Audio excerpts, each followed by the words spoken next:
Gosia, never inside out.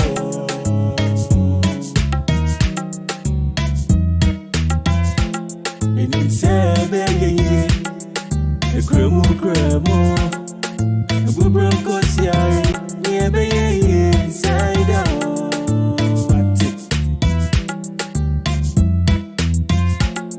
Abrempong Anamom Tuo, YEBOAH.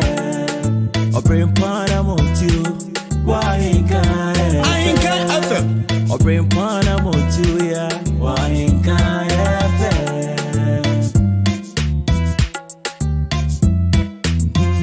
Akwanye faso mo yeni biba, ebe yo Abrempong, YEBOAH.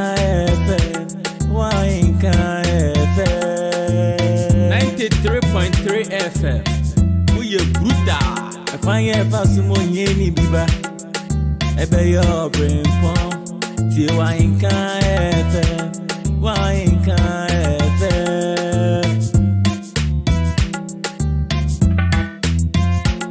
Ebe ye, cremo.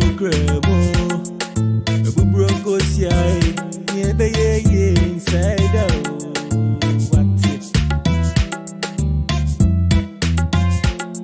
Abrempong Anamom Tuo, YEBOAH. Abrempong Anamom Tuo, YEBOAH. Abrempong Anamom Tuo, YEBOAH.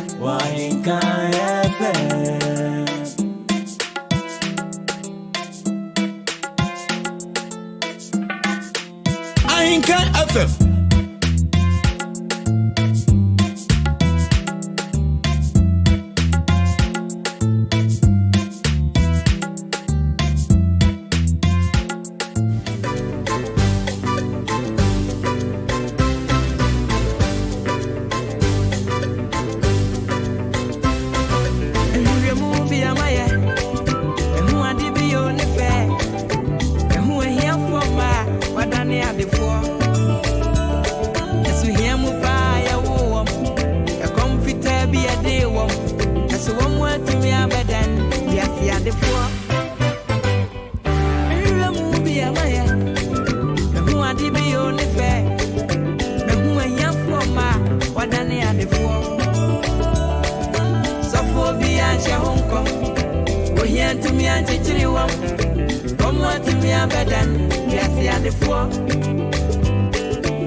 Enyedro Madimba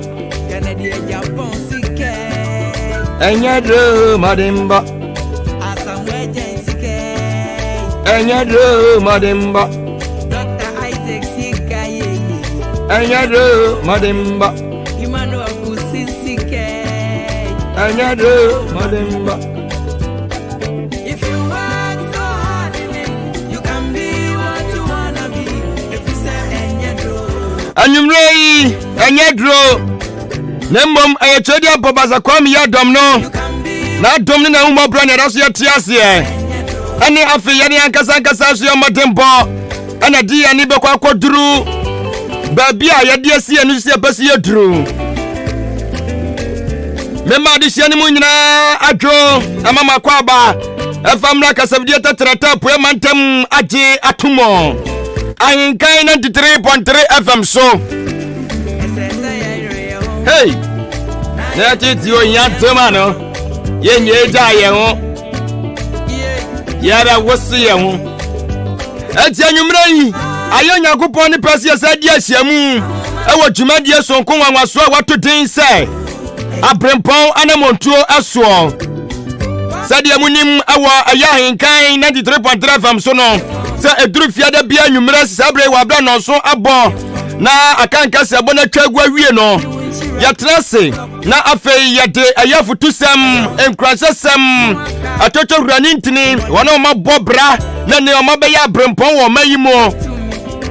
Ya no wona mu bonkomo awa Abrempong Anamom Tuo eso anam so na aseyen so so a afei na yeso ya wiawia ase betimi asori agina ne atutu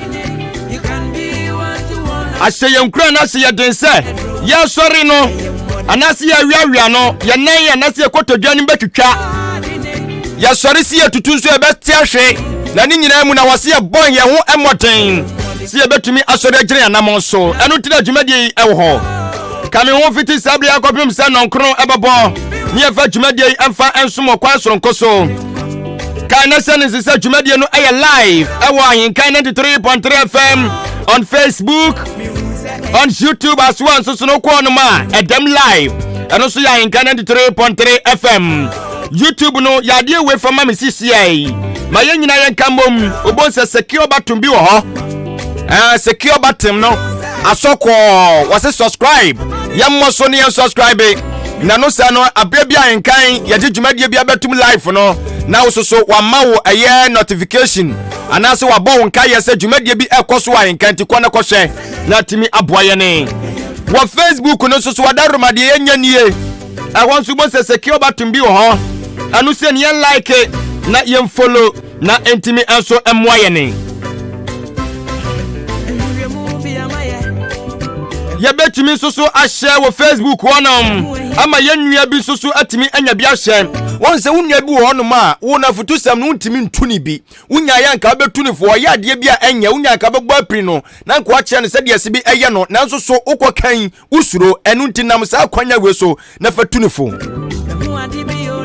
anu ne se wo be share Facebook link no abi ama ne se wono so nhwe de akoso Ahenkan 93.3 FM Abrempong Anamom Tuo dwumadie so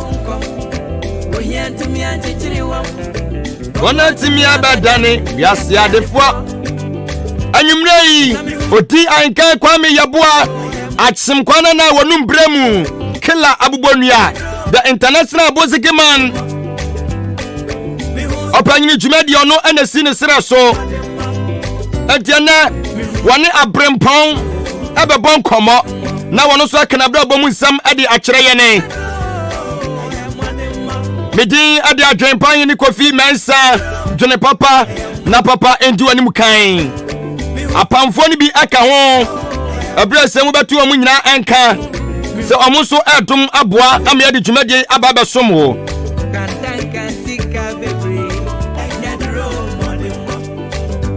na dwumadi ya din komo bebre awa Abrempong Anamom Tuo eso enti se wo so pe videos ni bi na wo so watimi ahya videos no any audios ni nyina upe bia atoto hurani ntiri ane ene wonoma bonkomo ensamtwerefo ewomu ebi susu eye adwadifo ebi ne mo ensusu eye kuayefo wa mo doso ane ene wonoma bonkomo nana amama ground ya ensamtwereni chama general Kwame Sifaka ya ensamtwereni dan kwaku Yeboah ya ensamtwereni wonu mo nyina ene wonoma bonkomo Nana Makrampo so the osanso yi movie ain Nana Mama Brown no anye wono nko a so beka na otwene ne ye ne opanyini kasie baako Dr. Safu Kantanka ye ne wono so bonkomo wono mu nyina videos no wa ha enti adroba fo no momodi na momra na momeche ayatufuo bookra wei fabra na bagi sikaduro bi anche wei etu kuta utati Ghana series na oba ye wo CD wo no ma ya package nyum ni nyina ya sese dia guso ya kan serve interviews ni nyina dia guso kama bra na beje wode 30 Ghana series pe sanso so ana ukuta pen drive na fabra tumirika bla yenka video mi anom eno so ye be load dia guso se chaw e dia ma wo kwa na wo bona wutie adroba for da bia meka o sikadro bia nchewe mo ko long journey no momwa ma passengers for muntu wono mofo na emwa enti ano 50 Ghana series wudi CD ne ba anasa wudi wo pen drive ne ba ye betwi bi e de aguso enso e de amount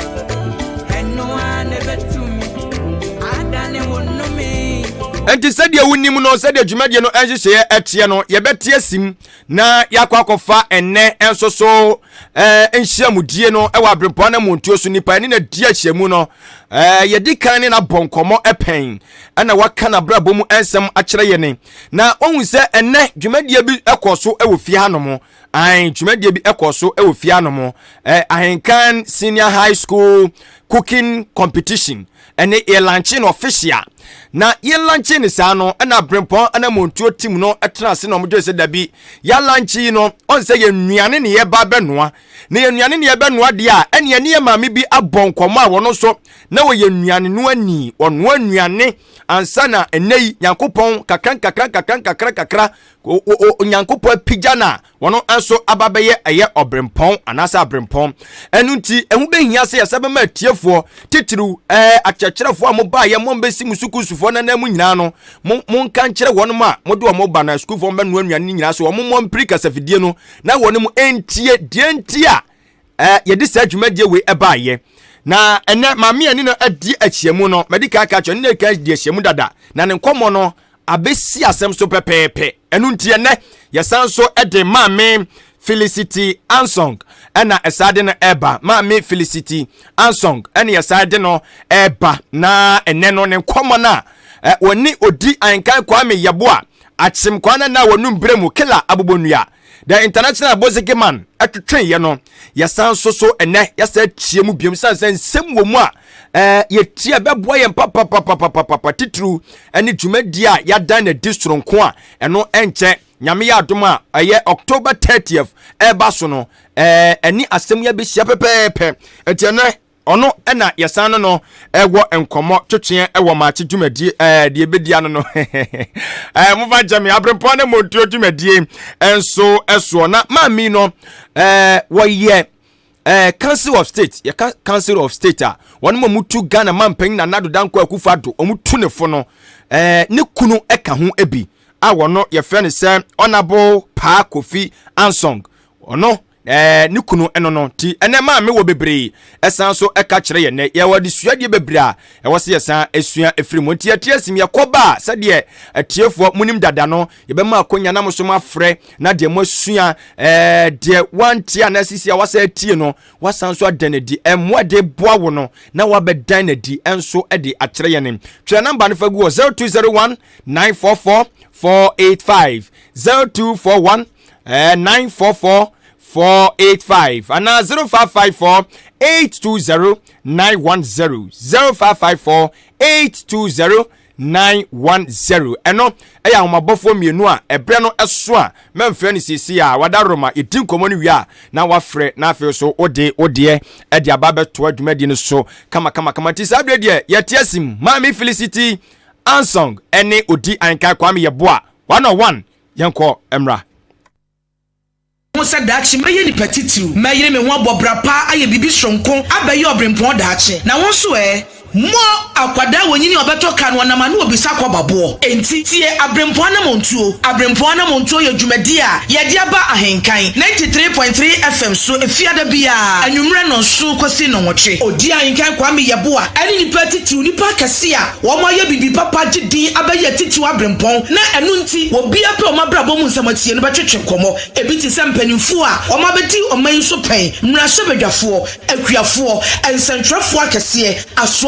asofo magidin nom abetwetwe nkomo Abrempong Anamom Tuo ebehye mebunu nkran hye mebunu den se daachi obetimi aye kase abaye Abrempong enti hyane so eya Ahenkan 93.3 FM so efiada bia nwumra no so kosi no nwotwe Odi-Ahenkan Kwame YEBOAH akwada yeso awahunu ne nsa hohoro nti wane mpanimfo to nsadedie no wono no wotena dwam Abrempong Anamom Tuo ye na msa dwumadie so behye mebunu nkran hye mebunu den se wonyere wo hono mo bra papa na daachi wobeye nipa akese wobeba abaye Abrempong kai eya Ahenkan 93.3 FM so efiada bia anwumra no so kosi anwumra no nwotwe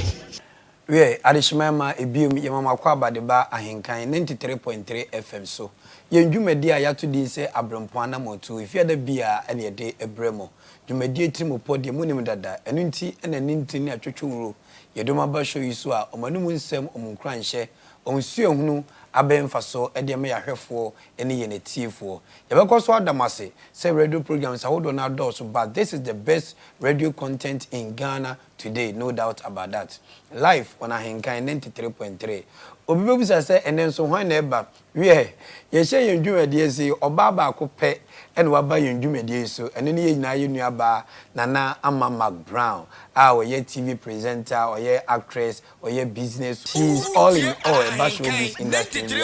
Also akwadare mo pa.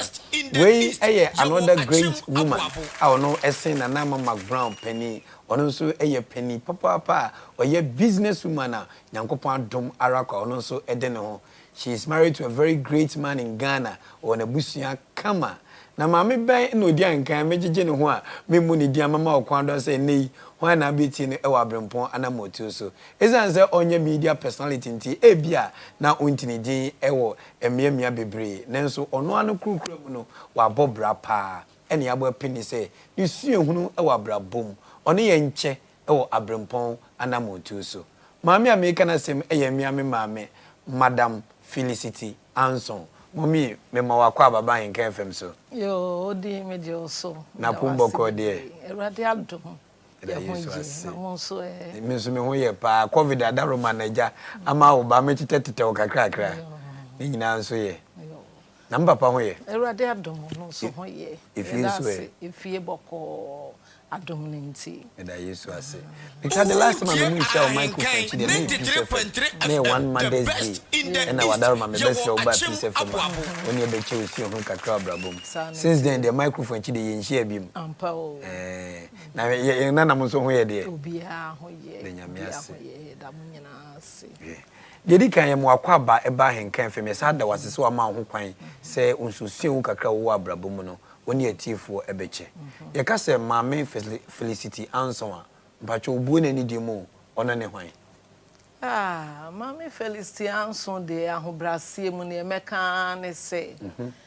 me yoba peni a medi mfie aduasia mienu wonderful 62 years mini mikru ya ware mfie aduasa 9 34 years mikru ene honorable PAA KOFI Ansong or a member of Council of State. Mama, I had my minchim kakra. Eja, abu man so across my minchim saying part member of Council of State, not just for 2 form to Ghana man penny. Ghana man penny for or nipa Abejokuno. A 2 or man penny F4 or can be. Nti ya ware ache ya ware na ye nkwara akora na medibe ye mfie be se aduenu ensia aye ware ye ye ware ba ye ya womba adom nti ya womba me ensa ye womba mienu obema baako ye ba peni ye chartered accountant or san ye pharmacist so na ye ba oto so mienu so ye chartered economist ono so ho na ye ka ichire kura oyoba ono so a medical doctor ye nananom mienu. Wow. There's a had a sub period and me fa and who measure me poop when in you chatted for the doctor for wow. Bomb home wo machine pa nyina ye Awurade adomara kwa na de wo nyina bedu ba bia wo modu. Mama unka se mo de Awurade mpacho wo ye Kristoni. Me ye Kristoni pa mapa. Me ti nyame so ma se na mi swakra na me di 9 years ye wo me to Church of Pentecost. Okay. Ye wo me papa ene me ma e wo ma in the east ye wo achim abo ye nyina ye wo ye group Pentecost. But what to say? Me to so nkron me na me 9th born me nkroma. Okay. Me akusua nkroma me din no. Nti me na me to so nkron. Sa ni padu nyina ye wo ye group Church of Pentecost. Nti ye de atwa ye fruma ya wo na wahase na usua nyame asem enti me di mfie nkron na metimi gina convention ase ka nyame asem amen na me di mfie nkron no na ye se convention akese na ya platform kese na ye de wagina so na wo ka nyame asem enti me hu nyame na me di 9 years na me ka nyame asem enti Church of Pentecost de mu na me wo na se ya de menye ya me ware ye aware enti the me abedi Baptist Church. Sorry. Nti me sum Artisanal Baptist Church. I won crying. Be a piece of moduma we ya. Yenje mu ba. Nche hwa na ye wo. E ho nso masum ho fie bebre eni amasum ho. Nti me Kristo ni mapa. Amen. Ye mama Felicity Ansong say oye Kristo ni mapa ye oni to nyame fi the Church of Pentecost. Our renti enene osom ewo Baptist Church en wo Tesano en Crime Mountain so. Afei ene yonkomo twetwe no ye bedu mosuko safe na do afidi ato ha. Ahaya Ahenkan 93.3 FM, the best radio station in the East with the best radio content. I enumre bia ifiada unya brenia daje na uti. Yedamase say program no ye wiepe mo amofre edi adanse se no krenie motie radio tietie ba content we dey munti bi da ye bopie ni ntini ene atwotwo wuro no mabrabo mu nsema ebetima hye wonkran na hye woden no ye de abrɛw tina numre anopɛ awie depend on where you are watching us no ye de ndwumadi abrɛw Abrempong Anamom Tuo ma me mpacho obone ni de mo ye adwuma ben we de ansanse me kire me adwuma me ye mesre bebre na ma chia watiefo tiefo je wo so Ahenkan for me chia mu nyina Ahenkan FM me chia mo achema abo me bapo ene firi ho nti ho na me nso me firi anopa awie anwumre me bia wutie ye me chia mu nyina ye da masenso muntie radio no na mo amode no no mo ye na ye yi a ye ma mo kro ni nyina me da mase enso ye da ase na fe me bisa se adwuma be na me ma me me ankasa de ye ka adwuma ankasa efi se minyi ya me ko school nyina me sua ye de a me a professional caterer but me a chef by profession, me a French trained chef nti ye de adwuma ni nua no nti sabi me no ti ye wotwa me nipadua ha me kan se duane na be free mu aba me ni mu aduane no ankasa na nsa me se me ko school kura no na aduane no wo me mogam okay nti me maame ne me papa hu free me nkwara abere mu se esese me ko sua aduane no nti me de me ko school a me be wie nyina na me nim se one day me chef na ma no aduane nti me dwuma me ye no ma yes adwuma efitimra na me di be yes fie aduenunum 25 years na ma ya abepem sesei baby a manyi aduri na ye wokọ wanim nso a ese wodwen kwachire ehunu si baby a ma shabrabo ya fi na abrabo de me bedru okay na onipa bia emire bia baby a obe find wo ho no ese ohu bibi foforo a obe ya ebe ma abrabo na akọ ye market time obroni se ye ntutu ye nan wo faako emire bia ese utu dan na wo nante kọ wanim kakra nti ma sha se yeseme no aduane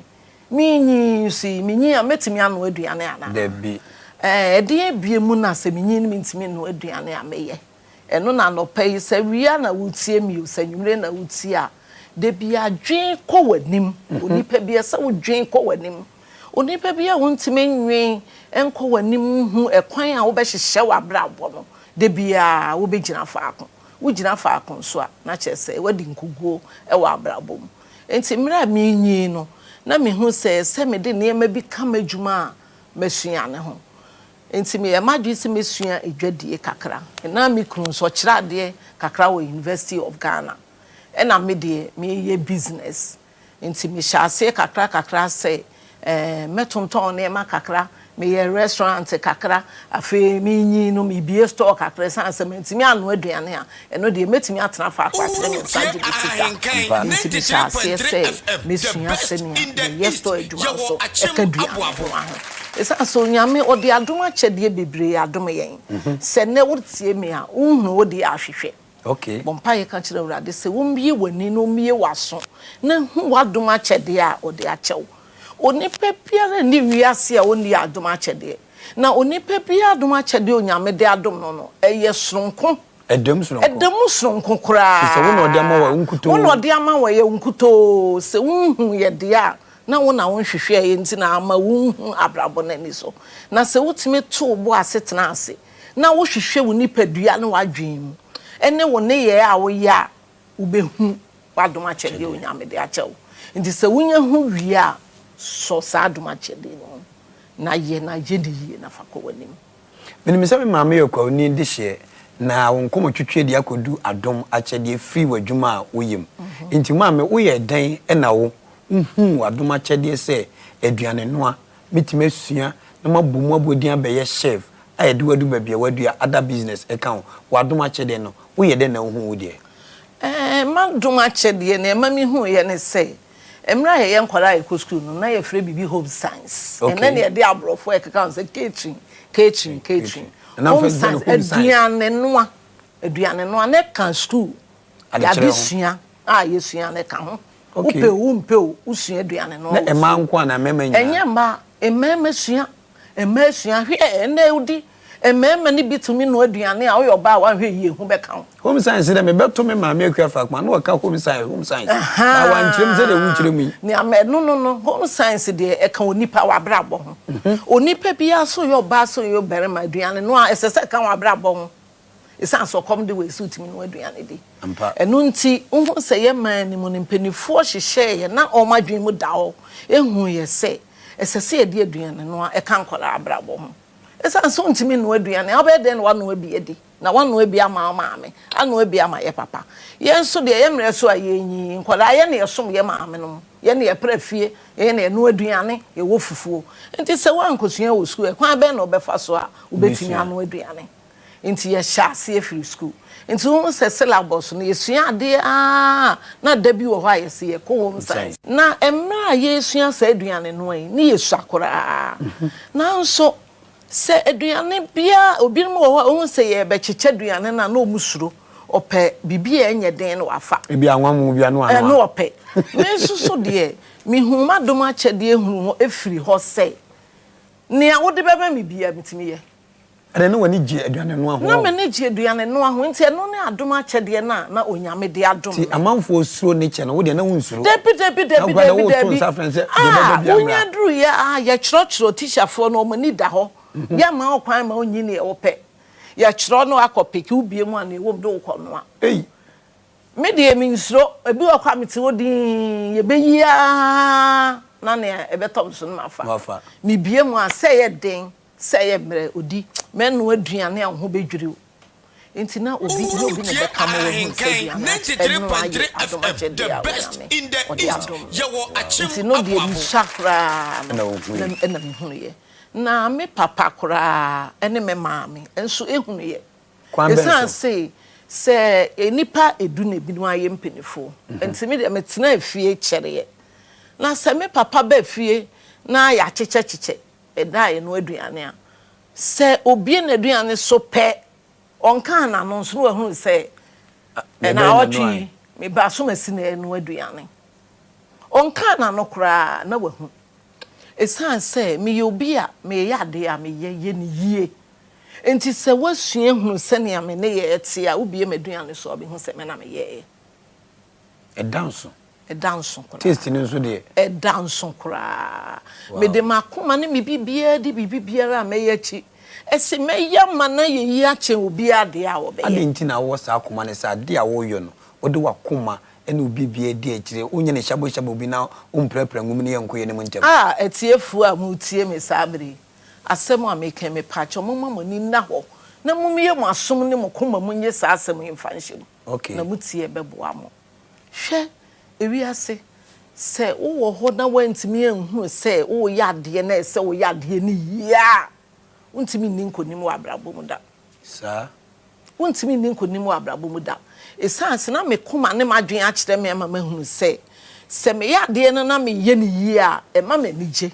afenso me yade me ye ni yi a ensam anipa beka fa ho ne me ma me ka ya kosua na ye bom nsabrane ye bom nsabrane wo fie na e kyerɛ se ade na me ye ma ye ni yi nipa ni aso enti wo a wo tie me ne fa hye wadwen mu se even se mako kra na wutwia twi wo mako ma ne yesronko etwen obi biara de a wo betwi na je ho abodin yakoba se ye po bi oni mako twi ya fra ye be fra ye be hwehwe wo dodo na se mfa oni adwuma a wo ye debi ade bia won sabe so be de aye ne preko be ye de aye ne preko na ye ni yie baby ketua bia wo hye na wo adwuma bia wo ye ubi bibia wo ye ne no na hwe e de ekita wo ha aminua enye sika wo enye hwe sabi ana to me bia wutie nipa bi nkomodi a asa o mi wo sika kakra ka me yade ye enye no kore Let it say. kiti bia wo no kiti bia wo no ye na ye ni no ano no Eno adi woni ne owo bebre no be ye pe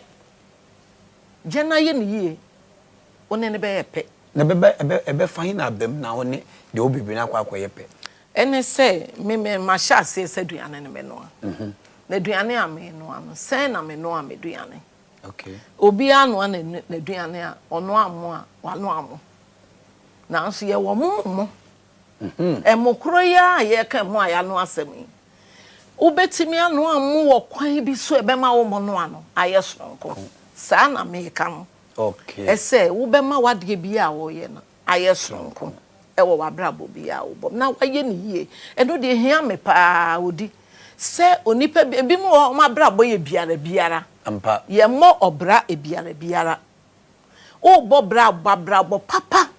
efi bibi biara efi na hyase ekopem awiye bibi biara wo ye no ye na ye ni yie se wo ye ni yie a enipa beka ama wani age emra nipa nso kafe obehu se na wo ye me emra na me ko school no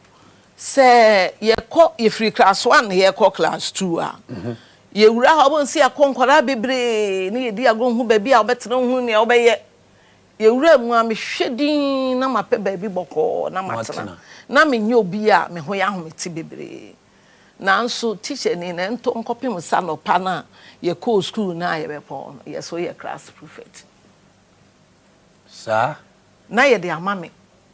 ba bia mekọ menim nipa kọ me di omanim kan enipa bi hu bibia na ewo me mu enti se wo a wo tie me de se wo so be hwehwe wa brabo na wahu ni a wo betimi ayaye ni yie na wo yeye ni yie a se nipa mpem hia be danso ye be hu ne ayewo mu eno ne ma brabo a megusu amego eno ne na brabo a ogusu a obo enye me nwanwa seniku eka bedwaku a omutu the sitting president his excellency Nana Adodankwa Akufo-Addo efo mekire ye papa Owura Pa KOFI Ansong member of the Council of State abedwaku atwetwom tuo mampanifo no emu baako enwokafo a ne din ene Owura yere Mrs Felicity Ansong enene wama ye kwan se ye me no na ono nso ne sion kakra abrabom no ebe hyemrante no maba won kran mimitie me ma mekasa ena manu akatum yo me nso ehye me kran e kire me se bibi kitua biara won sabe soso no enye ne biara ye na ye ne yie na te won safiri ho na no angasa be di ho adanse na duadu abrempon anim ma me ba so bi ma me bisa wo tetene de na mosom emra wo fia wo ye duane ma papa wo ye duane ma maame na wo som wo fie pepafie eye fie djuma no na wani da sesa osom no edo ba kodu ba bi da ache na madwi mo nhye dem ye de na nso na ketua bia na minim ne se mehwe enema me ya me ye ni yie na enema ensem me maame no ka fa me ho ensem ahoho ebe fie ka fa me ho no na akire me se da ache mabrabo be wow intimate me hu se me ye yie wo mra me yakora amen enye nne ne manyi na me hu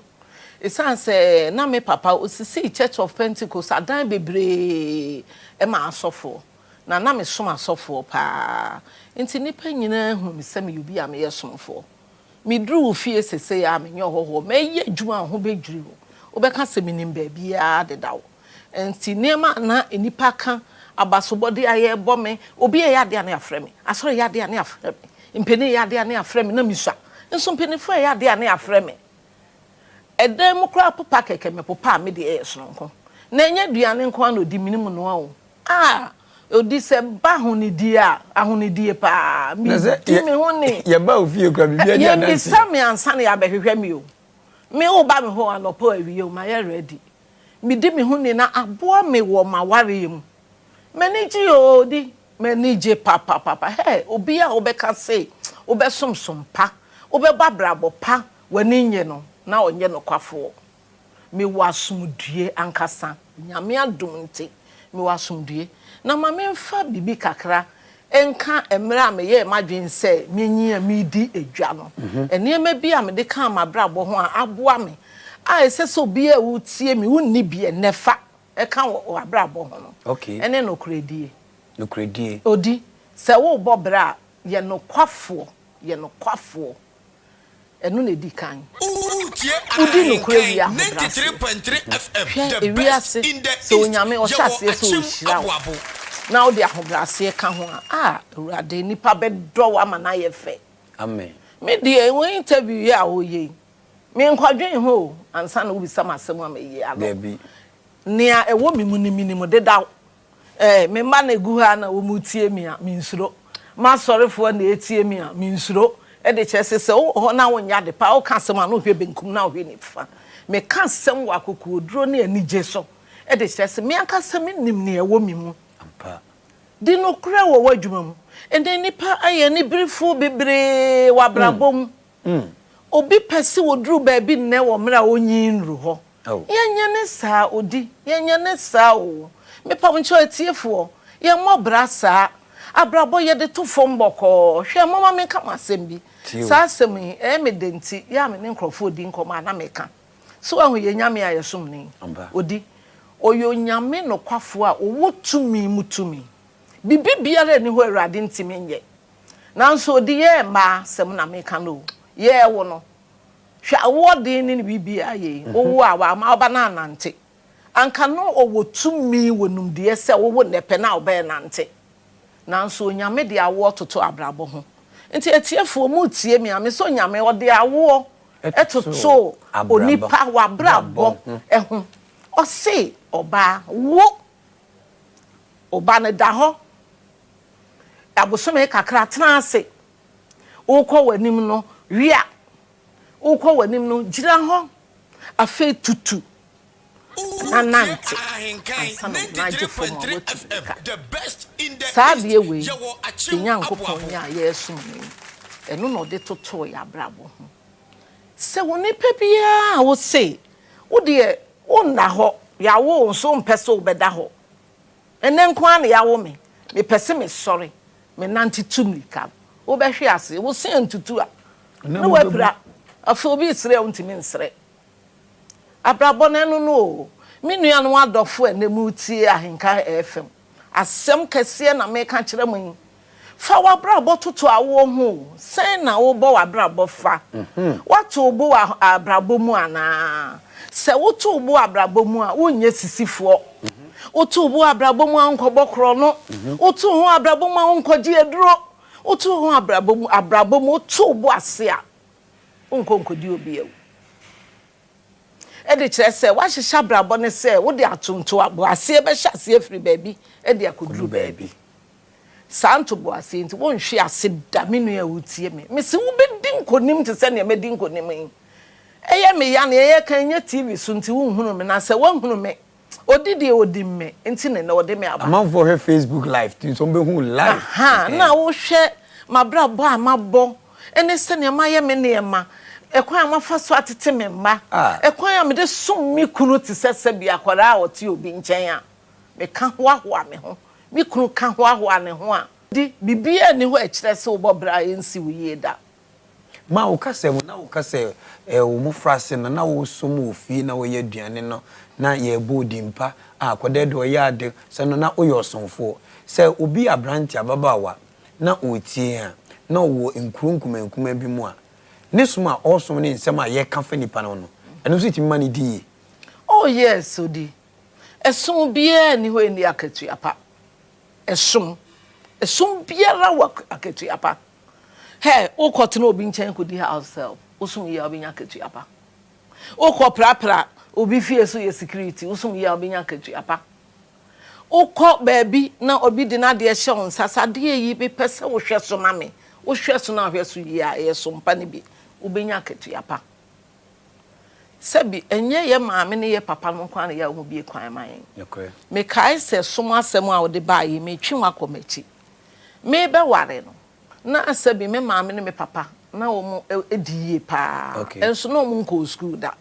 me so na me hwi akwara na me ho ye fe ne de manyi Oh, that me baba wa kama. Na ma me tia de o ti gwa o ti baba we yo. 62 years. Eh na akofo ni say nature de o ti bin sisi. Ogwa ho kwa fe me ba. Oh, di adun biara kwa. Amen. So ahu. Enti eye kakra enti wo hwe esum a me ko sum ye. Na me sum de chese. Obi a me ma me nko school da. Me papa nko school da. E wo mu se omo ebo omo brade. Nanso na edipa e ko school na omo abrabo ye me fe. Enti me sum ye pa. Ti me be ware no. E na esese me di obere ma obe ware me. E ko chia me papa ne me ma me. Me tra se me dwindin me se ye kurase na me firi. Na me firi kurase. Na awurade ay madom ne be ko ware krachi ni a na sata mo teaching assistant to Lagos. Wow. Na me firi kurase ton no de otetema. Ekuro be ase no. Na me tin kokko. Okay. Na ukun abeware nso. Ebeware me tetema. Osa ye teaching assistant to Lagos. So apon kese me ma hoda odi. Uzungo ko na jatia o mo ata me tibo me bra kakra. Na menyo obi no nyamfo se ebeware me. Hey, na me de na ekọ. Me de kra makoka kire ne se me papa ne me ma me nko school da. Hey. Enti me dwen ho din me si yo. Me de ne bekọ me ma me a. Me kotena ne nchen ma ne tete me no. Esom no ase no. Na makobo na mane ese owura ye behunu me. O se obeware me. Afi efutu ode be ma me fi ho a makobo me ma me nso ene me papa mane. Ye ko ye na me ma me hwe me kunu ya me den ware ne ne am den akọ anim. Na o hwe manim ni kunu ono nso ni kunu te ho. Na me bo mama na ye wie o kan kire say abrante wanya yere pa. O se wanya yere pa na mi so 26 years. O se wanya yere pa o se wo yiri ebesi mu yie. Amen. O hia mu bi da mu be di de kopim se mu bewu. Maame no ene oni ho. Na a friend Mrs. NSC na YEBOAH. Asam o kan kire mi kunu no o se wo yire no na edi kan oyo ba papa. O yire na eto so mienu oyo osomfo osom nipa obu nipa na odo nipa na unyame suro nso ewo ni mu. At age 26. At age 26 no be ehun say nyame suro wo mi mu. And then so do the Yesli Queen. Ai. O kan asem no na mi kunu te ono abobo ne nsam ye no agu ne bo. Oh. Eno tie ni nyina o se ebesi na brabo ebesi ni yie san mi nti. Eye o maame na o kotra ne nchen. Ni ametra ne nchen ne no mu asem no. Me de obere ma obeware me me de ne matra ne nchen ache.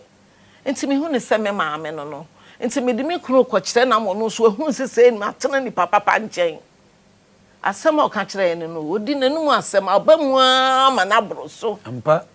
Ene hwe hia me ni me kunu. Oh. O se ye so mpanti ye be ye so yire no ye de yofo. Enti be simu yie. Unyame adom esi ye yie. Amen. Enti me kan se so som wakatua odi emu wakatua pa.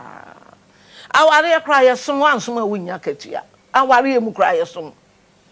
Yesum yes odi. Yesum aware emu. Se wo ware a se utimi bra wo ho ase na usum hukunu. Enti woni ho pe no wa ye handicap. No I feel. Kasuma su ho anka so mi yem. Oh, wo ko baabi, wo tutu wani ti ese merima kotinje wo ye de osum be ma te se den a, wo ye den a, wo be ha. Oh, ye wo obi onye na onye de. Nanso bi okra na onye nanso som ne sompa. Obehunu okọ baabi obehwede o se na obra we de me yire bobra papa eche we. No dibika na obe ne bi. Osompa ebi no me mete ya bi som mi kunu ti sakwara. Je wa amfre me na me gina ho bebe nyame di wadu nyina ne odi me dru nya ne odi me no aduane me siesie me dam me siesie me fie se wan hunu ya wontimi nkyire obi da odi sabi se wo obi a wo ye ni ha na mpade yo so bra be kọ nanim na wonya sabi obi a ne nsem obi ware kura wonim ye obe den no kofo obi kura wa kire ne ye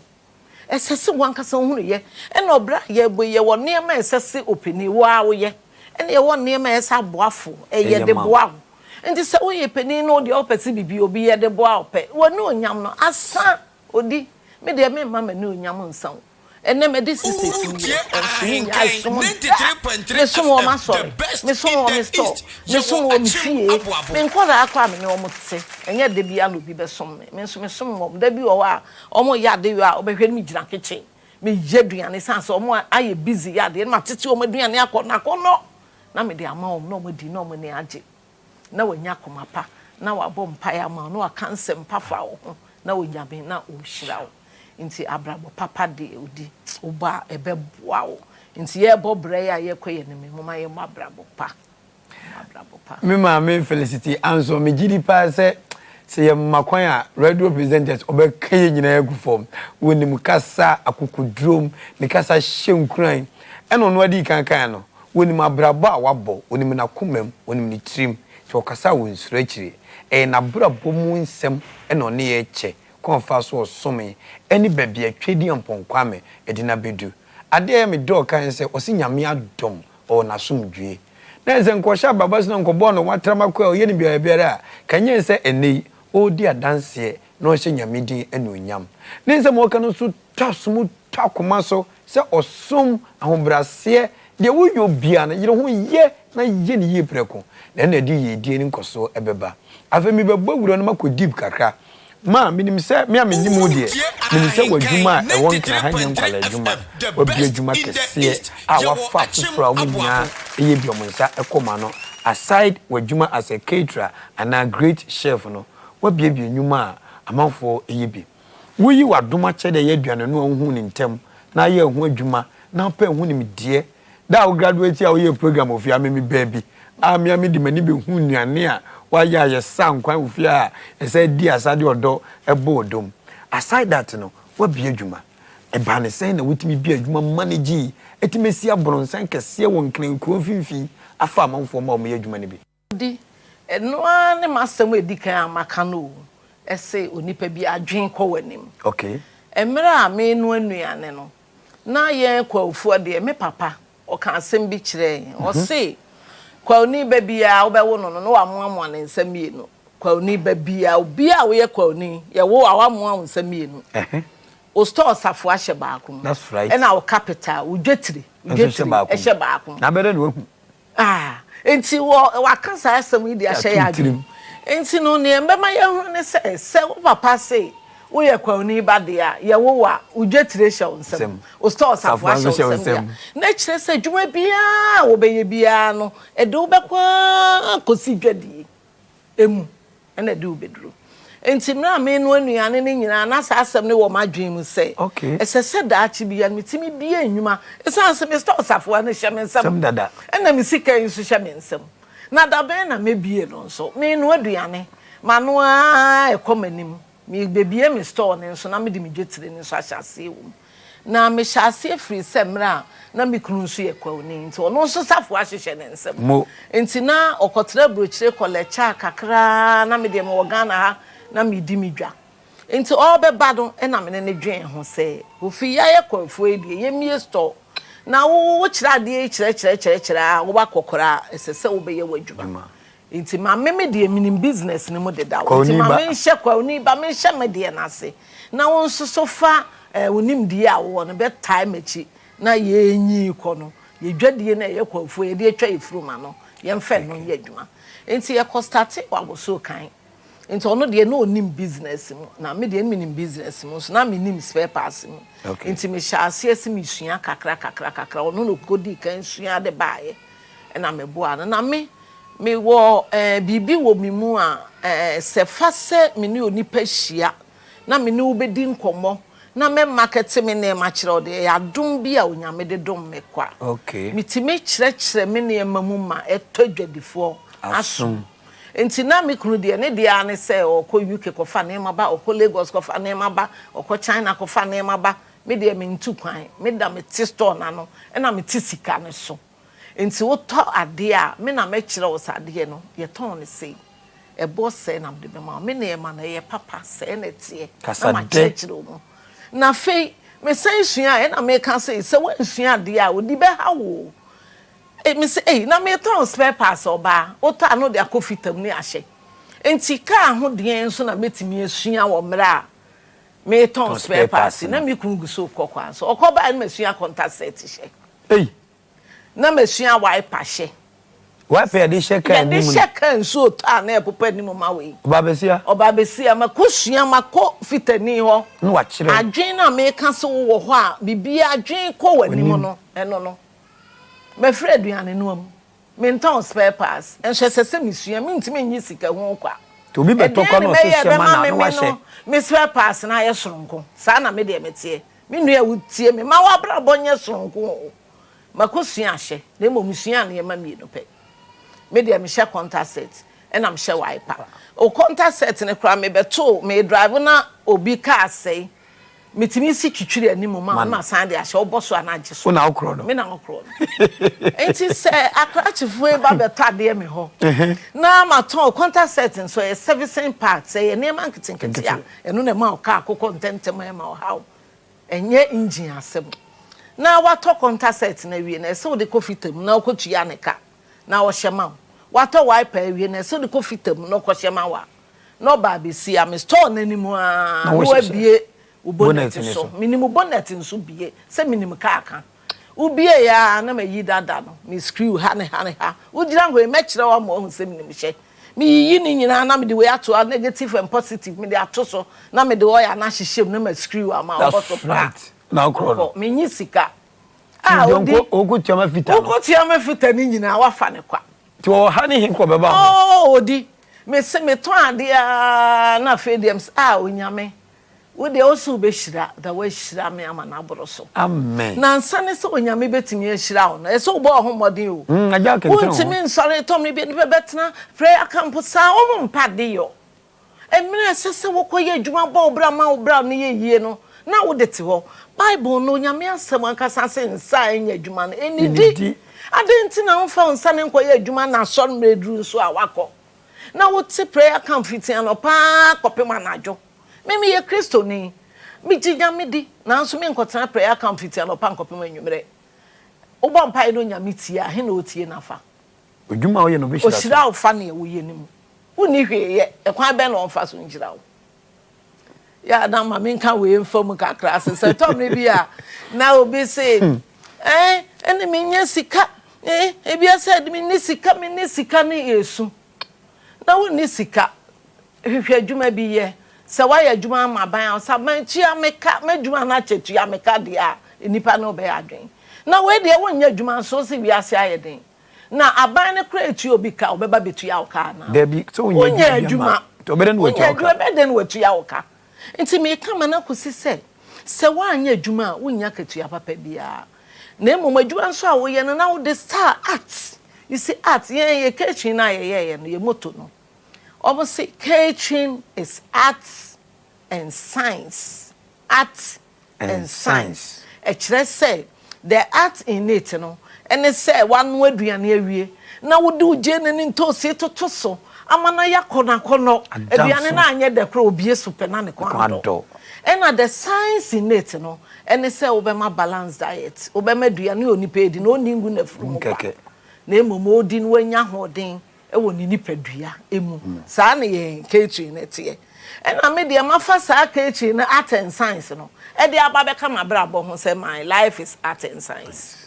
intimate spare parts me art na ewo ho me science na ewo ho enu nti oto a me shama me usika na me kwa na ma hye jacket agu matare so na isanse me ya baba wa onyame adom me ho nsu twa nti se ugina ho na wo hwe me na me hye wade ni wie na akrachifo ehwe so dinka wote ho anope wa branti abe na ma hye wo kai ama samre so wote me store mu wakonwa so amframa ebo fa wo na nyusika udi wo he wade se wo beba ma beto enti ye ko mu ne ye nchen so ye di wo mani me krunkra be di chen man hwe ni wo abe den ne de ama wo me krun wo gidi obi mu se me oba wo de ade hye me sam hwe so ya transport ba akun ni agime enu ya agime nsa enum ne esi ye dan ye sisi adan bebre ni nyina me na hwe sika so enne nipa bi wo ho ade ne tena enti ni nyina ne nokre na meka no wa anyo no kwafo a ye de wo ye hwe ya enye yie enti obema bi wo kro mpese ku na yire behunu ne oye e de kire se mame ne doso mafa de doso ontimi nya botre enya odo nye no kwafo mfa moani kuno ese na bra bobeko nanim meti sika ho saa bepemonde yenyi chop money ma me kunu say where you chop money na emom sika no saa mre sha ase no ebedu upe 100 Ghana cedi dia 100 Ghana cedi dia bisa me na emom enuru 100 dia utimi yi bi de ye ne apese wo ye ni nyina ye gidi o gidi a wo nka wonya me kwafo anko odi na wonya me kwafo de no be ma kwan si sika wa de fanfa bom yidi na o say ewu be 100 dia bisa wa mi sa ne so e na nso me bisa amen na nso no nso ntine hia me kura amenye me ni dwa amenye sika me mfa bi nya hwe eno ana aboa mi kura me sika na no aboa a ene yenya akra chene maba wa mienu so ko any school hwe na fo mo yetimi ahwe ye ma de ababeduru ne ama ye ma ye di ye wow ai na ware mi nso me di ye ni nyina ye no kure hwe nka ho biem ene ahobrase obuo ene odo bu nipa do nipa no kwafo bre ho ase asan bu nipa do nipa bre ho ase ne no kwafo secret na me maame e dia to anim e wo ahenkan 93.3 FM ti se me gina video so na me ka cho se enei Ghana ha upe the best radio content e Abrempong Anamom Tuo a ubagimi adi ko saade we nka obekọ school na obekọ for consultation eni a chechiro abrabomu ehintasem a wunya enso hwe me maame Felicity Ansong odi a chaye kwa wanye ataku wanye sempoa de na so odin a ontie ndie obebra che and they know that about that but so obeti no what to so na mo no ahye bibia se a me nso me gina Yesu Kristo di me hye wo bo se ebesi wiye sanse maame nkomodie mu nyana aban sem bia mayo onua fini pem asom adi no kure aye adwumadene ama nwumma da ho me na na ko ndikura wose mawia mo wo abrabom mawia emo obi abrabom mu se esum adwo ni tim se maame nye sharp maame miti no we de ba me am ni agba na maame nwia no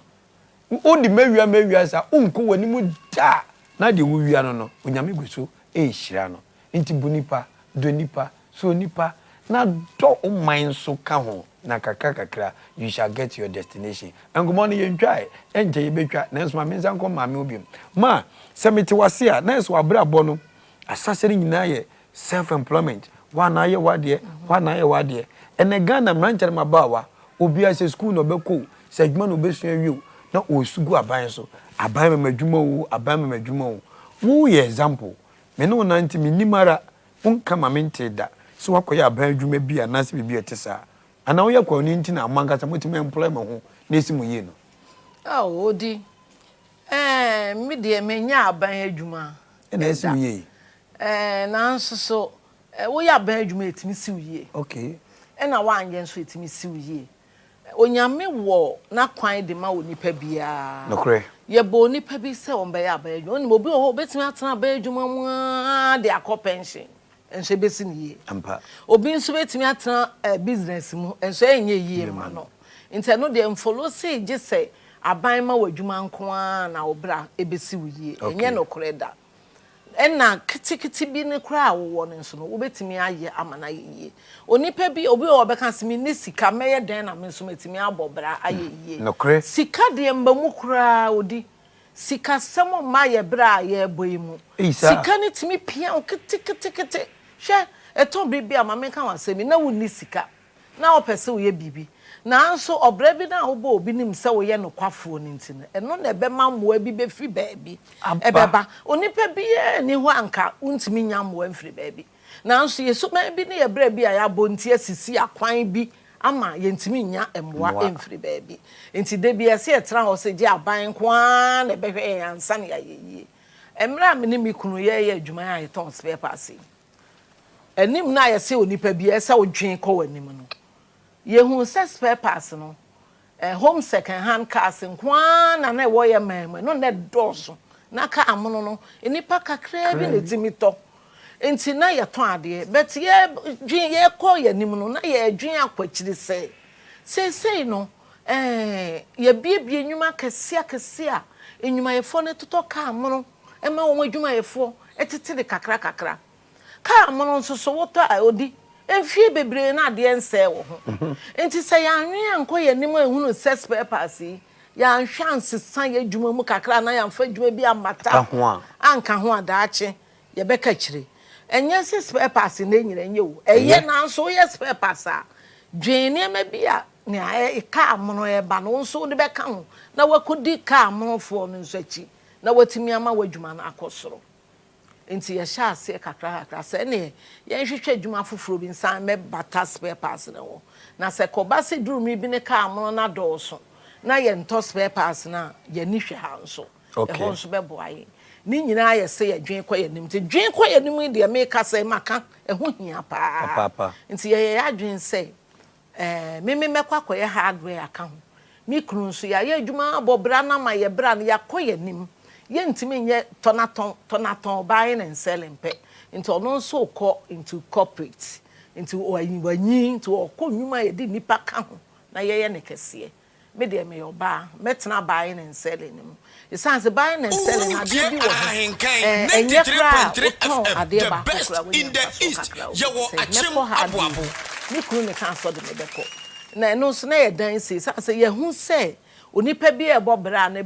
de a ohwehwe nyina ne se obinya ba bi ode ne ti ebeto enti se sa de a esan se oni ba bi kra ode ti beto obi a on toka oni dan on toka ampa enti yen hwehwe dan sie nso ho enema me kru de to manim no na me de enka mempe esan se ma hwehwe konta set ne wiper ma bre ne ma adwuma ye enti afi na me padwuma ye e fata ma enti me am sa enka se ne me ya baba wa me ho ofese me ti boutique ano a me fata me enti me ka kire me kron se kofi se ye jai spare parts dia me de me ye boutique eno na me pe me ho me kakra na me ho me kakra adwuma na me fe na me kron se hwe ono so wasua na yire hunu ne me wo na yirim na modern boni ni sinto o kan pa o se de me kan o se de bi boutique de me ma onye o pentare o di me pentare ye fresh so won ventu pe de fe me pentare o di na obi a me pentare me nye boutique kura atati tontare ye enti me pro ka chem se de bi ntare de me ma onton we boka ene me chiri base ko ye hardware eye ene si yo mate hardware ne so minim ho hwe me ye den ye de me kotena mu nchense na me nua no oton akabot ono na no ton chense wo ga many pa akabot yes ono no de ne store ma me na me kotena mu nchense pe ade ba akope ene me de kotena arena kantamanto ena mi kunu ma me ska 5000 Ghana cedi jetre de ma me no me ka be sisi obi a wo se gise wanya sika nko ansa na obebo bra no obra me ni mi kunu abo nyina o ma me 500 Ghana cedi titi sika 5 million ena me de betena ho ena obi ama me neema no kredie na san ba mu o neema ode ma me man fa sika ankoje me ton pe me de na de ama no me ton na me de na de ama no da bi o krade a ton ntem o ma me na otwe mienu anso na me dimirika na me de ko afede ode neema ma me de na me ti ho neema no me store na ye ma enso ya de ba ko na me dwen ko manim enti me beton ade ba akopɛ omo ba no mo ton chense na no mo bisam ze peda do ye de bebom ye perfect na me kyro enti me bibia ye beba be bisam no minim hardware mu enti me de ane se me kyro enti anwumna me ba fia na ma betena se ma bebu madwuma no ho nkonta bu adwuma ho nkonta minua abrabo we mu ho nkonta no wanwe a enye yie ma wo na me bu nkonta na ma hwe se ne ma me kyro ye na ade ba akobi na wo mu a ma kyro ne be ye se 5 Matro be 10,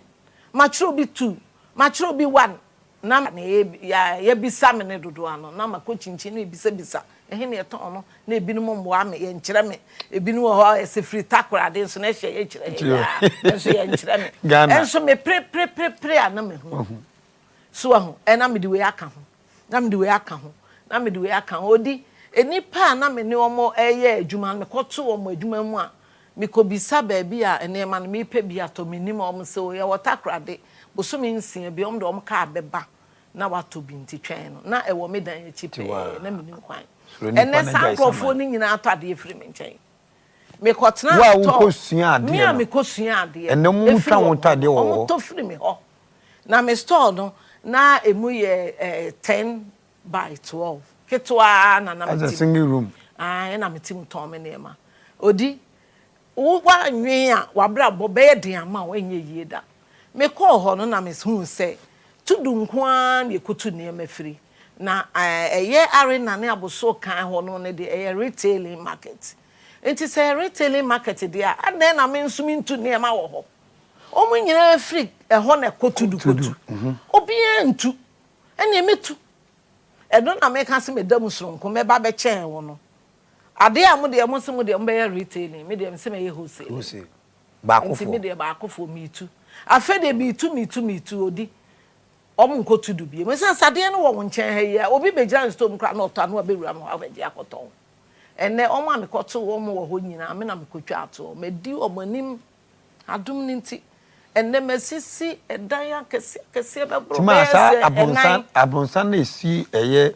arena hoyi no uko han ya na ewa ode man ko han odi no kura ne wo ye nipa papa enipa ne nyina me koto 500 Ghana dwetri no na dia kodisa no ai o ma me koto no me nipa papa ne me kasa ne me ne me bia me yeboa nipa nti me wo ho ane enuanom nkrafo na be chese ma ya asasi epese ye de ma obi nti koka ho asem koje na nipa ti ho mfie bebre ne ti wo yanka nchiro bia da yanka nchiro bia na makoje o ma ho bibi wo be mo minu ya wutie me samre eden na obi ehu wo bisa wo ho ese wabrabo a wo bo no eden na obi ehu wo ho obo odin obeka se wo ye nipa papa ana wonye wo ye sisifo eden na nipa hu fa me de ne nipa hu me fa no na me de ani je ene ahosepe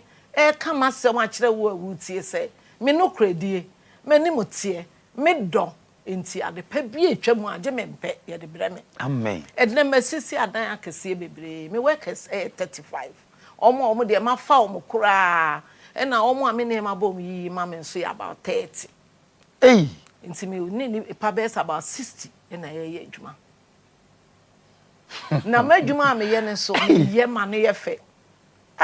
se wo be hwe me hardware na maye me ton dan ho nema me se ma me wura ho no me kan se ahade enye hardware adwosu sense hardware ye wo office e condition wo ho dining hall fridge na ade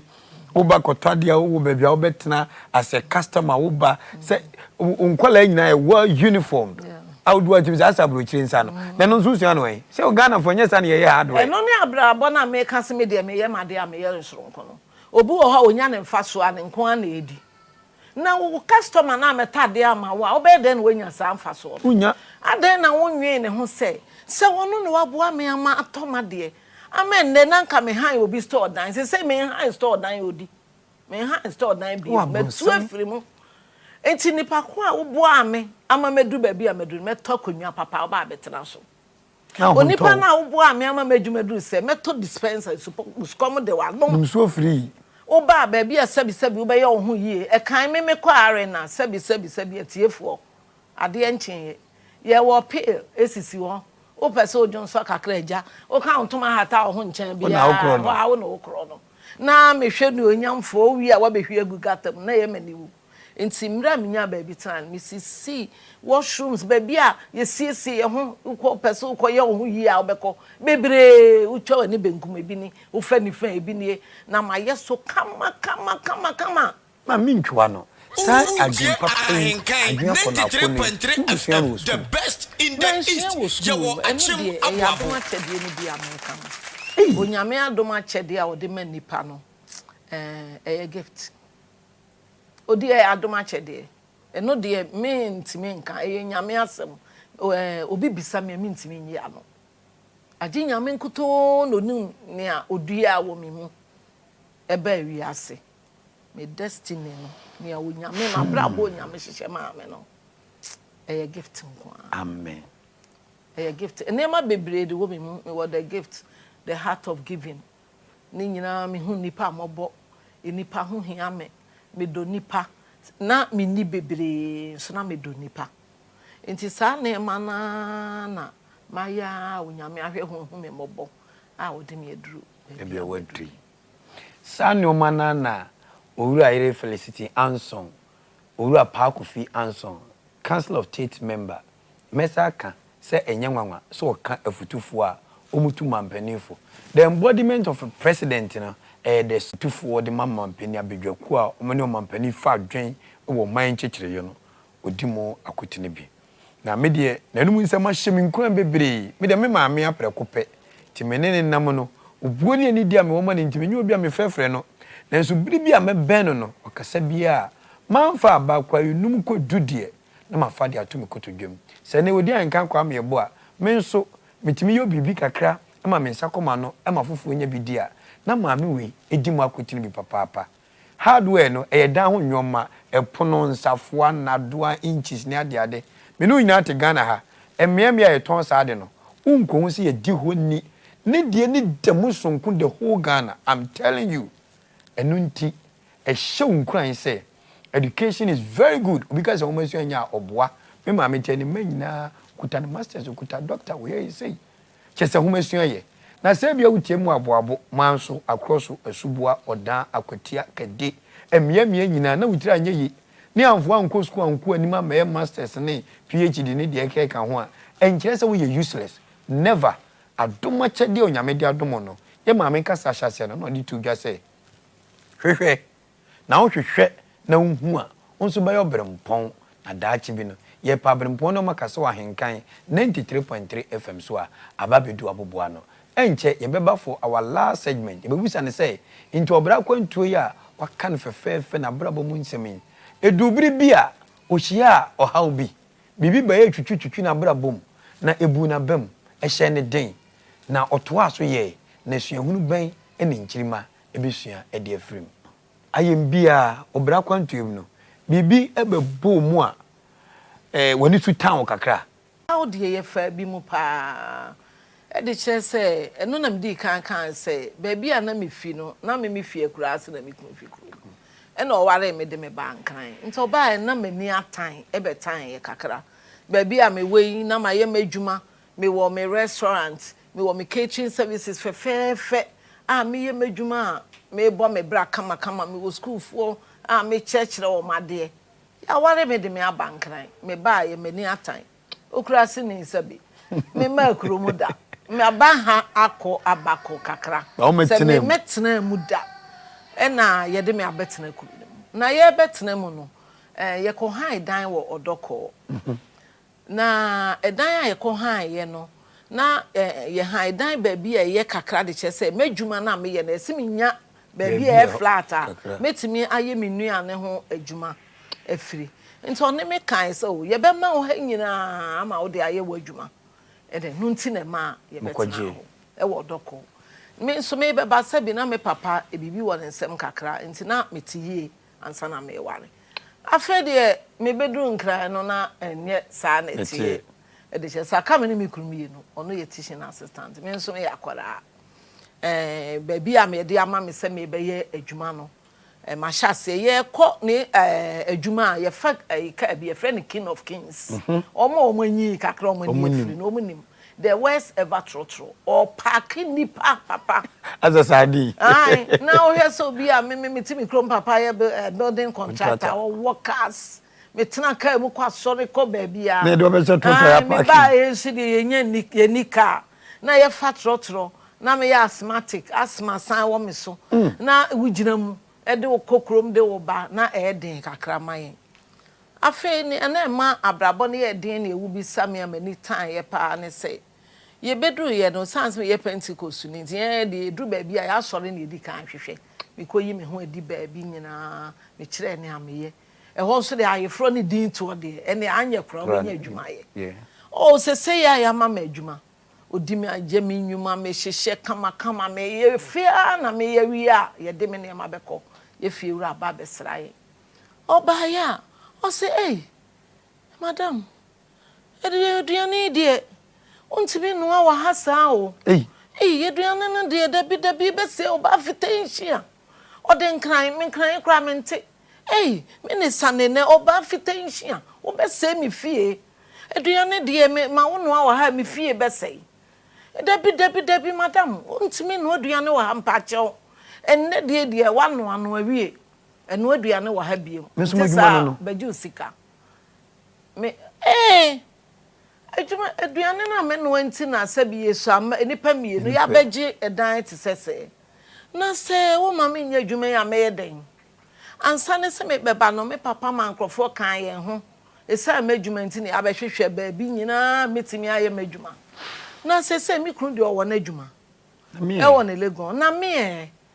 mami aduane a me titi nyina odi me ho wo so atrim na atofom ese nya hwe Ewurade a wode me baaye menim se wo ka me ho me de me ginya me di me paake me na me nyina na areho ahye me ma me sunya kopim se me wie na me de call program na se me obi nso me di me ho ne wo ba fi okra wo hu se ye ade te sa wo ba no hwe se na me ye me ne ma se nye wiase ohaw na wo ho a anka na me nyo haw me ko ba ya mbetena fi me sunye isu ami ifisi e wo me nsun bida me re hoye na me kunu kwadwuma oba me bo na ma ne o senye hwie me ma nso de ade ba akwa e wo mo ene wo mu kunu anhye ne o makuku o ma ba mu ntamu dabi o se ma hwe ha he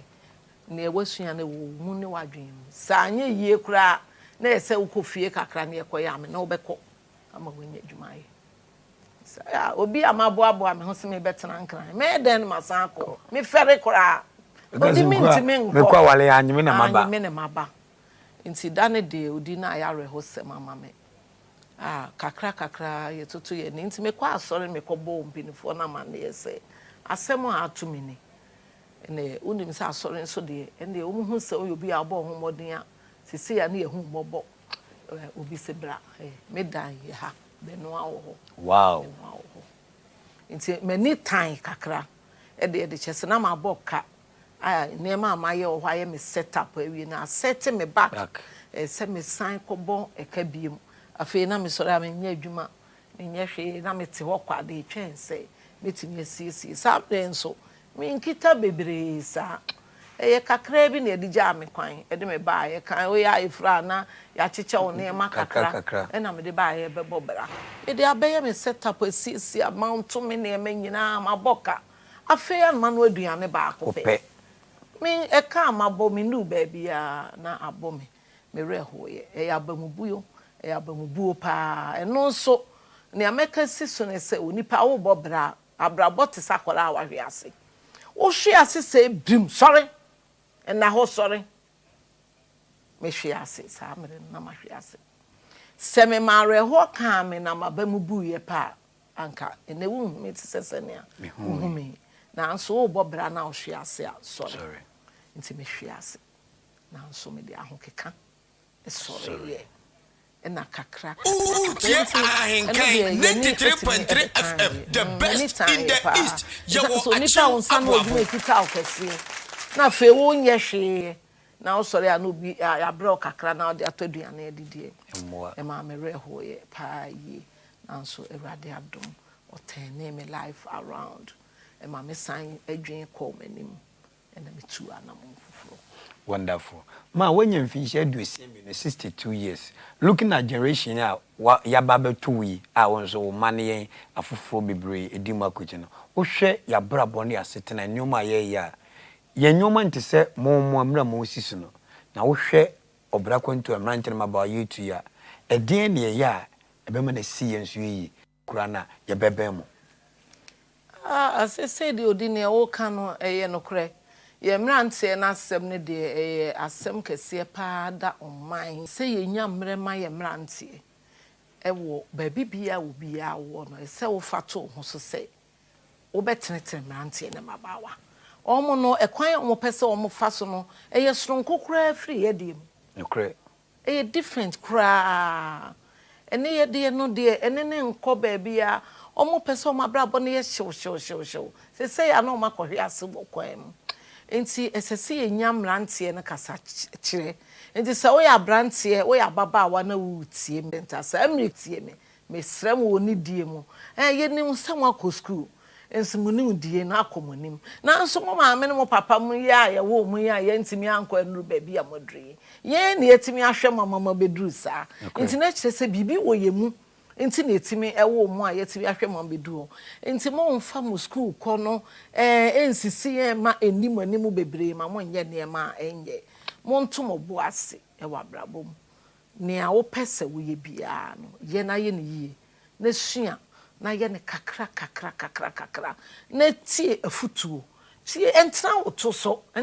so ko nipa wo nimdie ho monko bisa nyansan firi won nkyɛn monko bisa o de okoka wo ha wo kyerɛ obia yes o be koka wo ha na momo kota baabi se aduro wa aduro bi ni baabi a aduro ne ye wo ankasa wo bra wo na yentie mpanifu afutuo ye ma ye futuo ye guide ye kakra ye so ye fa ye ngoma na momoma kosuesua no enka ye mpanifu na adwen na wo mo ne ho na mo fa mo abraboboko mo bonisa ebesimu ye se mo bonisa ebesimu ye eno ne afutuo a ye ma me Felicity Ansong Odi-Ahenkan Kwame nu kwan se on Abrempong Anamom Tuo eye afutuo kasa kire tina program de bia me ka cho se utia fa pen ne paper chotro bitu start to anamo she bibia se ono o shase from a humble beginning enkoko odini dwa osom osone mamem osone papam osom asofo oye ni peye otinenim enne ono atene ne se aduasa menu ka chewiase nyase de nyame aye ni ope oda nyame ase owo ne mma owo ne ku owo ne busua owo ne dwuma enipa 64 eno no 60 and over enene omo na adwuma ma bosume so mo ni da so se omensa ebekoma no adwuma wo sha se krache se o tata customers se ntwaye se de wo mfa ni die ma omo no bi di dwai ntwaye ono tie ni kasema wadwen wi se omo moboa no mo be di dwo ne nchen na adwuma matumpo no so mo ba na shop a omo ba na officer e so mo ye comfortable to make it a comfortable place for bibi obeba oni no ababe di dwa. These are all business tips anka be ku school enu akusua ye maame de ache ye kwa tie na fa bi tu kotodwem na fa bi tu utrim na start tu ho anamo na mo gidie ma pase Kristo nti ebesi ye. Finally me ko maame ho na na sem utwa to pese oka e de kire ahenkan 93.3 FM ye tiefo no on fentu dwa ma na de abese wo bre fa chen afi wasem utwa to a wo de be ma ye ne ye tiefo zanse ensema wo de ma ye ne die kenten ma ami mum de mama hank ma ye me ho masa bi sua de foforo e de aka kakra wo de ma me dadaada no te din na wo de gya ye tiefo yo Ahenkan FM fo emu nyina asem nya botre na matie yen afi nso mechia masorefo Tesano Baptist Church mechia mo ebi wa boabo mechia me kunu ebi wo ho mechia wo mu nyina Tesano fo mechia mo me kunu ene me mba me nuano ene me nkwara ati me nchen wo fie nyina me do mu nyina se wo sompa ho de som mechia wo mu nyina afi masem a me di gya mo kra ene se obia sese watie me ende nsem amakan bisre wo bebre se wo be fa ensem no wo be transe senekete na yiyimu aba na ehia won na fa bo bra afa mu station nso ayabie e de amamun besre mu bebre muntie odi de memetie no ena mehunu ne wonimu ansa na meba bedi nachi enti muntie na ensem efi station mo be no mo fanye mo ho adwuma afa mutie ano ne be mana ye kese sese ni amowo no aboabofo ne amowo no obi na adi manim no abobra ne de aba bisa ho se won so de bra na wo bebo ne ayede abrem no momwa ema station entim na enye kese na ye san frɛ ya na etimi aba na ya beboa mo ama mo so mabrabo nyina akonanim obia ene wutie me abrabopa de ehia ma odipa moma onyame ontena mu na ka kire urade se hyira me na bie bani na bie maso na tutuma na mo ma me esan so mo onyame kwan no bie wani na obie waso no tutu wana mo de mawo a nea ohwehwe bia ebesi wie medamase bebre se motie me awie obia watie me bia me nyankopon odomfo ne mobruhunfo agya a ode na dom ene ne mobruhu adom me na ode me yadru ba bi a madri asem keke program keke awatie sa nyame no onno na onhyirawo na oma ensiwie medamu nyina se semotie me Amen. Amen. Ahenkan 93.3 FM Abrempong Anamom Tuo, the best radio content. Metiswale meni agye na mekra kwame edie huisi wo de mu esanse sebe ni media anka nipa bi ba ko tue sika kope no penifo bi amom ho kwan ama ye ben ma omo de che free a omo nye sempoa omo nye teku programme e de kwame sifa kan abro programme de honorable Boachaja akwa abro programme de Reverend KOFI the triple Olympians ordinary bro programme e de Apostle Kodjusafo Nana Mama Brown Dan Yeboah. These are gurus in their own way. Senya Abrempong Anamom Tuo enka unti programming. Nyame adom ene ye mama Felicity Ansong from a humble beginning. Nyankopon ehira no ameno no so abeyo Abrempong. Ye gina program so adanase so man ho kwan na ye ben no na ensem mu duru ensem ehye nipa nkran ensem a ehye wodene one ya che. Minu abema minu aba enka echi o ababona ko na wo 93.3 FM the best in the east YEBOAH aboabo eye na so ko traffic camp Monday to Sunday a empabo hu na abo no emfa e we se wo kentene ho na wo ye bibi na de wo ye no onyame ahira so na so abapa nyankopon adoma ye woni dasene every Friday enumri no nson kopem no nkron Abrempong Anamom Tuo twepen twebook na TV nyame be hira. Thank you so much. A technician on duty, a Billy, and a mamu adwuma mu nyina so. Nyame enka mo. Me din do Odi-Ahenkan Kwame YEBOAH, Ghana's international killer abobonia. Me mama dasene. Thank you. Me maka kire me ho sadachi me ye ni petitiru. Me yire me ho abobra pa aye bibi.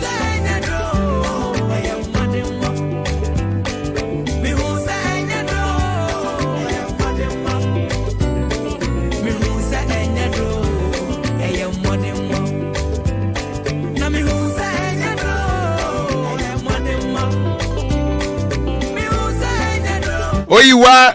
etinsam no anaguo no ai odie wom no megidie sa watimi atwetredua ane nkrata sadie opanyi no eka ye no wakuchiri bebre ana dia gu nkrata so aso de bebo bra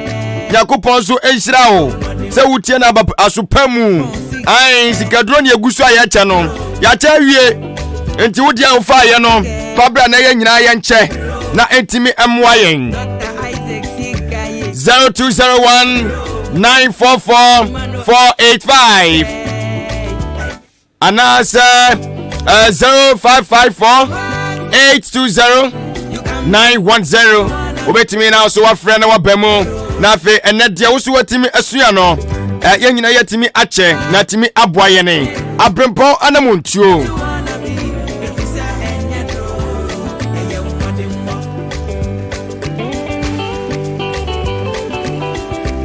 Etiana no ebrani kopa eti for so na wusu eboremu na afendia wusu watimi asua no yenche mame for frefo odi ekan mama ajo na anwumre odi ne bia kasa free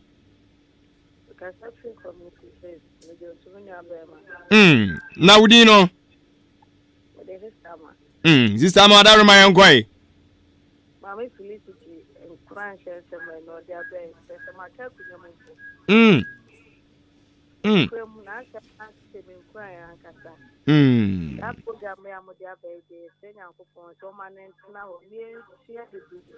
Amen.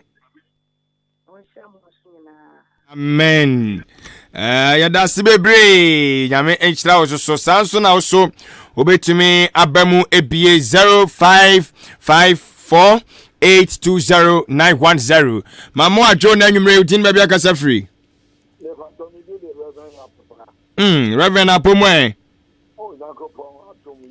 Yede jana se. Odaroma anwumre so mami Felicity de odi amaye ni.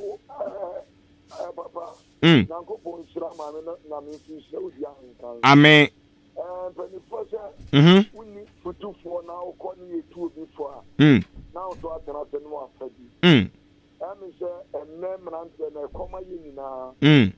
Won't me free one complim kinda. That be. What started one answer no ko 2 or 3. Ma me no you ofiti anu abiye Kenya wotie Odi-Ahenkan na wo kwan. That be. O da ma me fo Odi-Ahenkan plan fo de enyem fato. Enyu ofiti anu be Odi-Ahenkan. That be that. Wa famu bia Brand dia ba ti nyame antum no apete na koturo sa. Enti se ye na ye besi e popra. Na ye nya Nyankopɔn nsɛm sɛ ye ntobo ase. Ɛne nkakra. Ɛnyɛ si ehu so bi da kan mu de ne ɔkyena ye so pɛse da kan mu bi. Wonim ne nipa na fam ansa na ɔbɛda kan. Da bio. Ne kakra bi tu adiefo nyina afɔ ne sɛ Bible said, "Onyame sompa abujo mu ya dinya kɛseɛ." Ne kwasɛm. Yɛba yɛmfa hwe ama, yɛkɔ so yɛmfa twenko. Yɛnya ne yɛbɛdi ne yɛbɛnema no anɔɔso ma yɛn. Ammo. Yɛbrɛ ne yɛadɔɔso. Mepɛ ne ntɛm anya ne yɛadɔɔso. Mepɛ bɛma atra no adɔɔso. Yɛnto yɛbo ase. Na Onyankopɔn nsɛm hyɛ ne me nipa yɛdefoɔ. Amen. Amfa ɔbrɛ adwuma anka yɛn ho. Papa, monye Onyankopɔn ɛnyɛ adwuma. Yada sibebre Reverend Yakopon enshira papa mama jo ananwumrei udin ne bia akasa free wada roma frame shame ko fieboa atomo nyinam abanyine yankwai na pepa cho mami amone ne ye mo record ye metre mo papa mo su pen rave so me akasa wiasi nyina me de me particular never ba me na ma chi se me join ni cause ma no na be no be ya mo de share no mo de head di bebere abomurada so bi sa no mo fense fi no nan enko ku no nsia yate na mo fe so me ba videos interviews na ya ye ni nyina ye woni nyina gu pen drive so nti uba won sabeti makabi interviews ya ye nyina won sabeti makabi we kra say video mba cho yate ya behwe wanim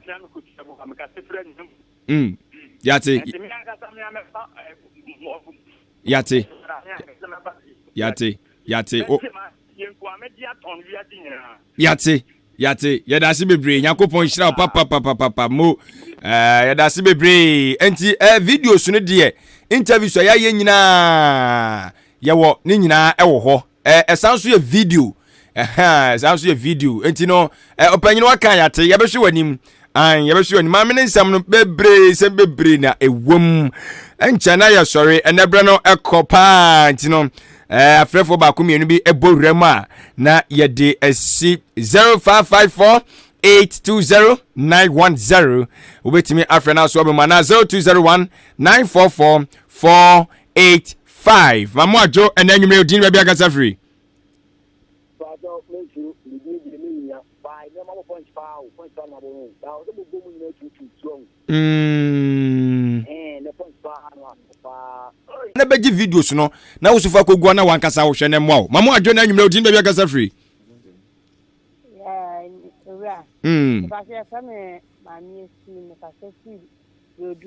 Mami, yankwa jodro fo ye. Yesu adom bia ho ye. Ye de Yakopon ase.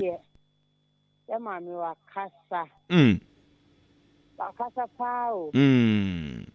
Akasa na toma kumase. Nyami shirao. Me won twetwede. Me dwindwin but ya mami kae no. Say in that soho. So can tell one in that soho. Amen. Try my menapa. Amen. In the foot sama or diamaye. The foot sama no media soon go to jump. Mo. They are soon go to jump. Mo. So bad ye, so yes some. So bad. It's so yes some for papa. Yes some for the mawa safo. Yes, some for the Maura. Yes, some for the most fearful. Yes, some for the more man to my water. And when young home, no question. Amen. Amen. Yada sibebre kafra. Wajina so acha me. Mama John and you may dream baby gasa free. So, your friend Salome. Star Salome na pomo Yakopon adom ye ho den pa me te won ka che kakra o yankoi ejumre de nyamensra Odi-Ahenkan ne dwumaifo ni nyina amion sanse mo na mo boabo na ma sanse mo nyina ye na ne nso e ba ne de ye eduma no wo ye na edu baabi a o so odi bi ka ho brasie obuo nyina tunema nipa ekononim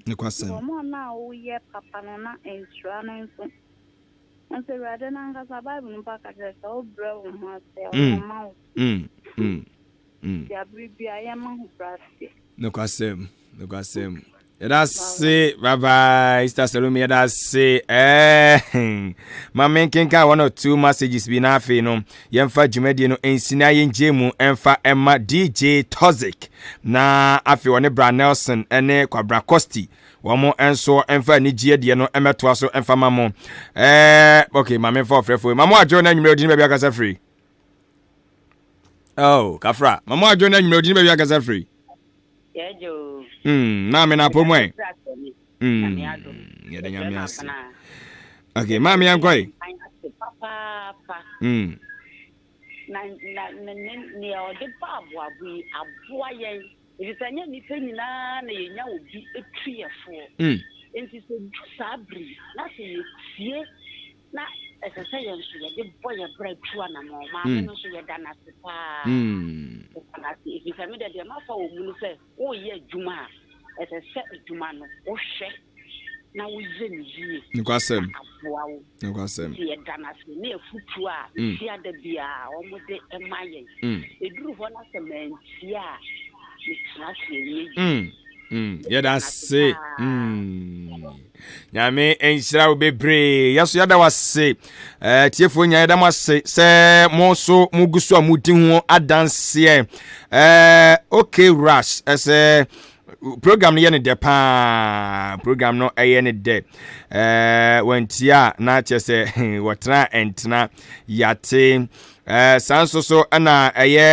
Ajua Roberta, Mrs. OKFM, and she said the best in the East and Pa no kwasem. No one now their man so always think about the future. The biana was out journey. The action said the befa so wabrabo besi ye kwajo free body and so the free adwumako and no film free man temu and also at the bow sinyakopon enhira mpanyufo nyina what the O24 and the ototo anu ni nyina na nyakopon enhira wo muti Odi-Ahenkan Kwame YEBOAH and mama Felicity everybody say nyame nhira mo papa na onyamo kese oma despite and so say or share in life edi free achim wenchi yeda se bebre mo ebo modern afraye ne mo antimi amfre nyina na mo tie dwumade ne nyina no yeda mo nyina mo hye na mom ade ba kwa mesia ne say amama wonko awuntie ka kire wo nua bi ebia na adwendwen bi da no so onua bi de ne ha obi abedan wo ka kire no watie na atimi enso aboa no dwumade efiada bia anwumere no nso kopem no nkono na yetena sene ede abrewo Odi-Ahenkan Kwame YEBOAH kila abubonua atimgwana na wonu bremu the Abozige International man no na dwumadi no otre adwamu na wade anototoye no enso etimi ede aba woni atitiriw ni anintini na ebo enkomo na etimi aboa yen pa na afi Kwame Asante ede ye na tumu live e Facebook na afi wo YouTube so na Kwame Asante da Roma wode ye na akoho Orura Billy ene afi Grover so eye technician mo so na kika no ma boom said ye be ya mo bete ne bibibia kama enso ewo masumo adwen pan ye ne KOFI mensa ene medin meso metrem ofia na matoto nyoma kakangakra na afi no dwumadie no enso atima ye kama ede amount ya na wa send say dwumadie no obese onhwe ne live a ye live o Facebook na YouTube ande obekọ no e video no na yeji na so watima bonye akomantimu a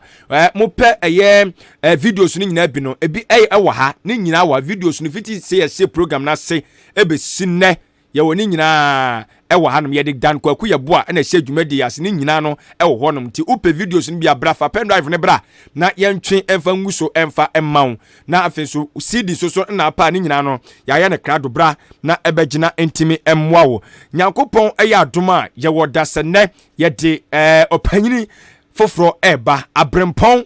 kukudam yede ne eba nyame adoma na otwese ne so hia ne na yemfa emlo sabre de amigemu ede ama DJ Toxic one na pamfo Bra Nelson ana afikwa Bra Costi de fiada ye fiada seni de freaky funky day no ono mo enso so ba betoa so ama wo enjoyment kama ede ama nyame enhwe so na wo ma wo ho ban na